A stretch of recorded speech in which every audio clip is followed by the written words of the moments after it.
సామెతల గ్రంథము 16వ అధ్యాయం. హృదయ ఆలోచనలు మనుషుని వశము, చక్కని ప్రత్యుత్తరమిచ్చుటకు యెహోవా వలన కలుగును.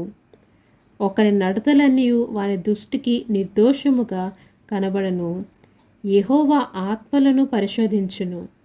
నీ పనుల భారము యెహోవా మీద నుంచుము, అప్పుడు నీ ఉద్దేశములు సఫలమగును. యెహోవా ప్రతి వస్తువును దాని పని నిమిత్తము కలుగజేసును. నాశన దినమునకు ఆయన భక్తిహీనులను కలుగజేసును. గర్వ హృదయాలందరూ యెహోవాకు హేయులు, నిశ్చయముగా వారు శిక్ష నొందుదురు. కృపాసత్యము వలన దోషమునకు ప్రాయశ్చిత్తము కలుగును. యెహోవా యందు భయభక్తులు కలిగి ఉండుట వలన మనుషుల చెడుతనము నుండి తొలగిపోదురు.